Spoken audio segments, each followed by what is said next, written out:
அனைவருக்கும் வணக்கம். நம்மளுடைய மாடர்ன் சர்வே இன் தமிழ் யூடியூப் சேனல்ல டிஎன்பிஎஸ்சி மூலமா வெளியாகக்கூடிய ஒவ்வொரு அறிவிப்புகளையும் நம்ம முறையா அப்லோட் பண்ணிட்டே இருக்கோம். அது உங்க அனைவருக்கும் தெரியும். அந்த வரிசையில இன்னைக்கு டிஎன்பிஎஸ்சி வெளியிட்ட ஒரு முக்கியமான அறிவிப்பு என்ன அப்படின்னா, குரூப் 2A நான் இன்டர்வியூ போஸ்ட் உடைய 3ஆம் கட்ட கலந்தாய்வுக்கான அறிவிப்பு வந்து இன்னைக்கு நடந்துச்சு. நம்ம ஏற்கனவே அது வீடியோ போட்டிருக்கோம். அதுல பார்த்தீங்க அப்படின்னா assistant accountant, store keeper, assistant inspector, audit assistant, அப்புறம் லோவர் டிவிஷன் கிளர்க் இந்த மாரி பல்வேறு பணிகளுக்கான 3ஆம் கட்ட கவுன்சிலிங் இன்னைக்கு நடந்துச்சு. அதுல பார்த்தீங்கன்னா, மொத்தம் 52 வேக்கன்சி இருக்கு. அதுல 15 வேக்கன்சி ஃபில்லப் ஆயிடுச்சு. இன்னும் 37 வேக்கன்சி ஃபில்லப் ஆகாம இருக்கு.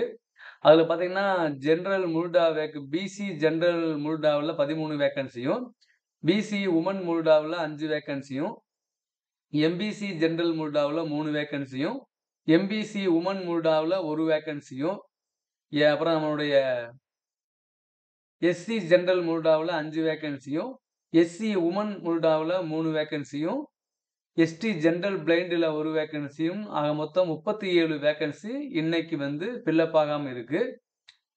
ஃபில்டு பண்ண வேக்கன்சி 15. அதுக்கு அடுத்து பார்த்தீங்க அப்படின்னா, நம்மளுடைய assistant section officer post MBC general பிஎஸ்டிஎம்ல 1 வேக்கன்சி இருந்து அதுவும் ஃபில்லப் ஆயிடுச்சு. அடுத்து நம்மளுடைய ஹெச்ஆர் அண்ட் சிஇ டிபார்ட்மெண்ட்ல உள்ள அசிஸ்டன்ட் ஆடிட் இன்ஸ்பெக்டர் போஸ்ட். அதுல பார்த்தீங்க அப்படின்னா 5 வேக்கன்சில 2 ஃபில்லப் ஆயிடுச்சு. 3 வேக்கன்சி ஃபில்லப் ஆகாம இருக்கு.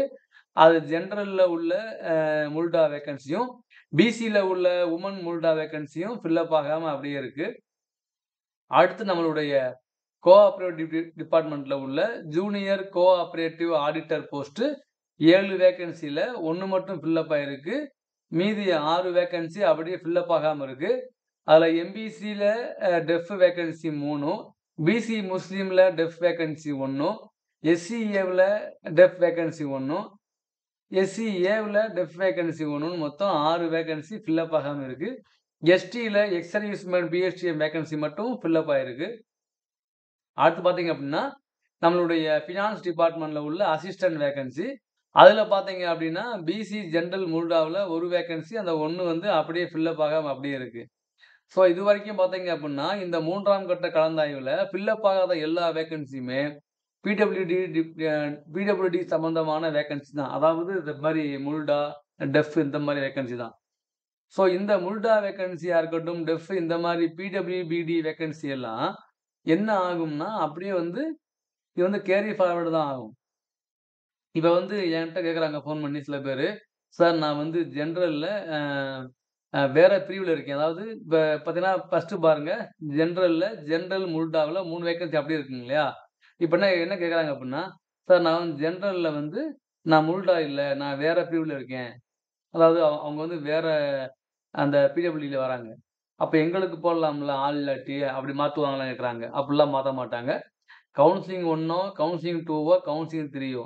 கவுன்சிலிங் 1ல ஃபில்லப் ஆகாத வேக்கன்சி இந்த மாரி பிஎஸ்டிஎம், விடோ இந்த போஸ்டிங் தான் மாறுமே தவிர, பிடபிள்யூடி வேக்கன்சி என்னைக்குமே மாறாது. அது என்ன பிரிவுல கால்ஃபர் பண்ணாங்களோ, அதே பிரிவுல தான் அது வந்து கன்டின்யூ ஆகும். ஃபர்ஸ்ட் கவுன்சிலிங்ல வந்து ஜெனரல் முல்டாவுல வேக்கன்சி இல்ல. அப்பனா ஜெனரல்ல வந்து எல்டியோ இல்ல இந்த மாரி வேற ஏதாவது ஒரு இதுல மாத்துவாங்களா அப்டின்னா, அது மாத்த மாட்டாங்க. அந்த வேக்கன்சி அப்படியே தான் இருக்கும். ஸோ இந்த கவுன்சிலிங் 3 அ பேஸ்ல வந்து இன்னைக்கு நிலவரப்படி ஃபில்லப் ஆன வேக்கன்சி இது. ஃபில்லப் ஆகாத வேக்கன்சி என்ன இருக்கு அப்படின்னு காட்டுறது தான் இந்த வீடியோவோட பதிவு. Thank you.